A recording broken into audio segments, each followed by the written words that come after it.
Whoa, hey, whoa, whoa, stop right there. Do you like anime figures?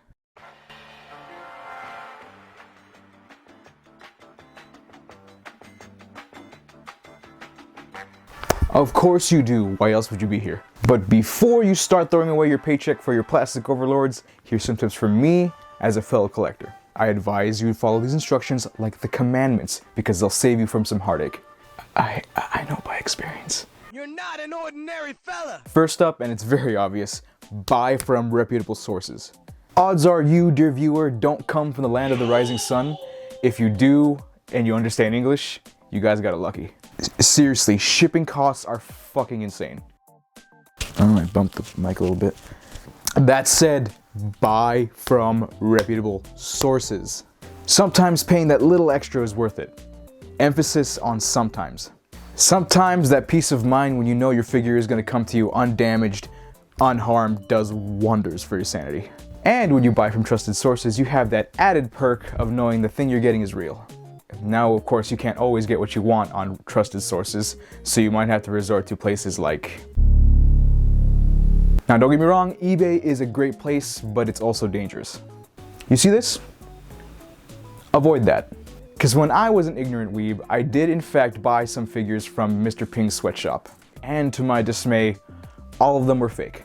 Now, I'm sure that there are sellers over there that are not out to rip you off. But I have been bamboozled too many times to care. So now I just filter that country out entirely for my own sanity. The main stores I tend to shop on are AmiAmi, Big Bad Toy Store, Lunar Toy Store, and Solaris Japan. I shop on AmiAmi the most because they have a wide selection of pre-owned stuff, which is sometimes cheaper. Those bullies won't bother me now. Now it's your money. I can't tell you what to do with your money, but I suggest you look deep inside yourself and ask, is this really worth the purchase?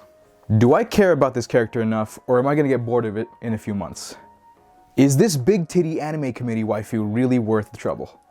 Ask yourself these questions because you might become the victim of buyer's remorse.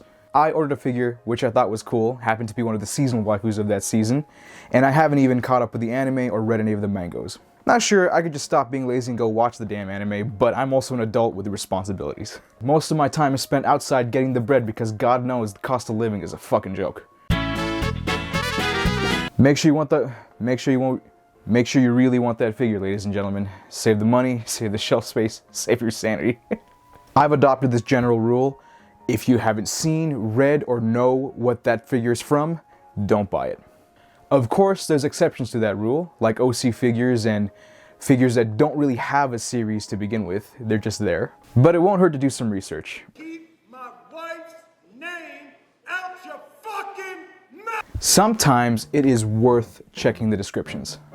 The description may hold some information you might want to know, like dimensions, maybe some extra hidden costs, all that jazz. Maybe they can't ship to your country, or maybe they have small parts that you might want to consider if you have children. Those important details may be in the description, so read them. Or not, I can't make you.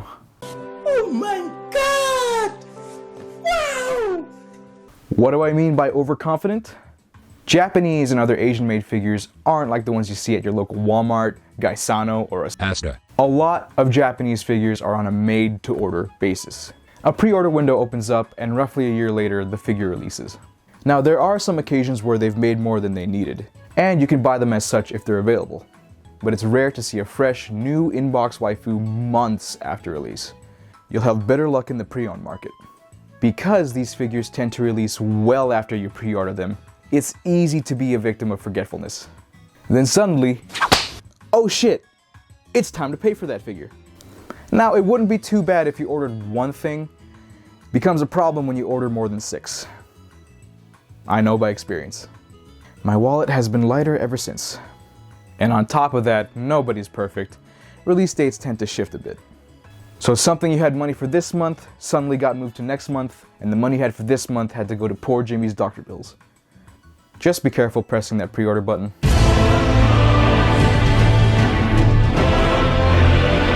It's simple, really. Do you like static but beautiful scale figures? Or are you more of a poser? Are you more of a smaller, not break the bank type of person? Or are you fucking insane? It's a judgment-free zone here. You can get what you want. Just make sure that you know what type of figure you want to get, who it's made by, how big it is, and honestly, if you can afford it. Because unlike what the American justice system has taught us, not all figures are equal.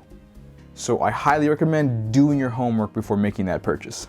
And last of all, figure collecting is at most a hobby. If you don't enjoy the hobby you're doing, maybe you should look for another avenue. I'm Ron from Salt Spice, and this has been your public service announcement.